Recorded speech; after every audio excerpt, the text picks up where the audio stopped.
ধৈর্য মানুষকে মহান করে, তার বড় প্রমাণ হচ্ছে বাংলাদেশ জাতীয় দলের টেস্ট ক্যাপ্টেন নাজমুল হাসান শান্ত।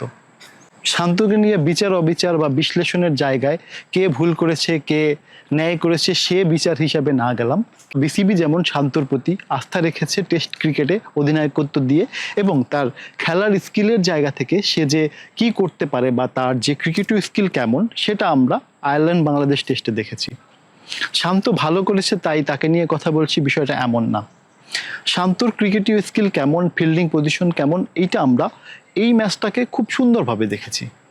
যে কোনো ব্যাটসম্যান যখন ক্রিকেটে থিত হতে চেষ্টা করেছে তাকে ফিল্ডিং পজিশন বারবার চেঞ্জ করে বোলিং সেট আপে সেই অ্যাগ্রেশন দেখিয়ে তার জায়গাকে তাকে আরও তাকে ওইভাবে চেপে রাখা বা তাকে উইকেট বিলিয়ে দেওয়ার জন্য উৎসাহিত করার জন্য যে প্রচেষ্টা ক্যাপ্টেনের করা দরকার সর্বোচ্চটাই করেছে। রিভিউর ক্ষেত্রে আরও দুই ক্যাপ্টেন বা সিনিয়র ক্রিকেটারদের যে সলা পরামর্শের জায়গাটা শান্ত সেটা খুব সুন্দরভাবে মেনটেন করেছে। সেই সাথে সামলিয়েছে মিডিয়া কর্মীদের প্রশ্ন। মিডিয়া কর্মীরা প্রশ্ন করেছিল যে শান্ত স্যাটিসফাইড কিনা। শান্তর উত্তরটা খুব সুন্দর ছিল। কোট করে যদি বলি, শান্ত বলেছিল মুশফিক ভাই অলরেডি 99 টেস্ট খেলে ফেলেছে। 99 টেস্টের পর আমার খেলা হয়েছে মাত্র 38 টেস্ট।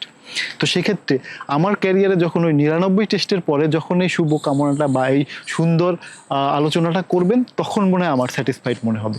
সত্যি একজন ক্রিকেটারের ক্যারিয়ারের প্রতি ডেডিকেশন এবং তার স্কিল, তার জায়গায় সেই তার মনের মধ্যে চাপা অনেক ক্ষোভ থাকতে পারে, কিন্তু মাঠের ক্রিকেটটা সাবলীল সুন্দরভাবে খেলাটাই হচ্ছে একজন ক্রিকেটারের মূল লক্ষ্য।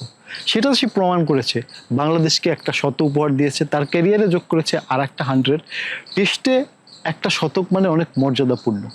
সে জায়গায় শান্ত তার সেই স্কিলটাও প্রদর্শন করেছে। সেই সাথে ক্যাপ্টেন হিসাবে পরপর 3টা টেস্ট সিরিজের দিকে তাকালে বাংলাদেশ পাকিস্তান, বাংলাদেশ শ্রীলঙ্কা, বাংলাদেশ আয়ারল্যান্ড, বাংলাদেশের যে টেস্টে এই উন্নতি, এই যে ক্রমবর্ধমান গ্রাফটা সেটাকে যে অন্য লেভেলে নিয়ে গেছে সেটা আর বলার অপেক্ষা রাখে না।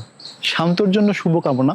শান্ত দীর্ঘদিন বাংলাদেশ টেস্ট ক্রিকেটকে সার্ভিস দিবে এবং একটা এশিয়ার মধ্যে ওয়ান অফ দ্য সুন্দর একজন টেস্ট ব্যাটিং হয়ে উঠবে। এটাই হচ্ছে স্পোর্টস পোস্টের পরিবারের পক্ষ থেকে শান্তর জন্য শুভেচ্ছা এবং শুভকামনা।